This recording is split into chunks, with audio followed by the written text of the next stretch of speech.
ابن شہاب نے بیان کیا کہ انہوں نے عروہ سے ام المومنین حضرت عائشہ رضی اللہ تعالی عنہا سے کہ نبی صلی اللہ علیہ وسلم نے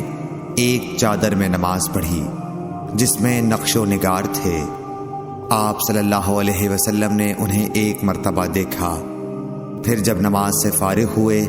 تو فرمایا کہ میری یہ چادر ابو جہم عامر بن حذیفہ کے پاس لے جاؤ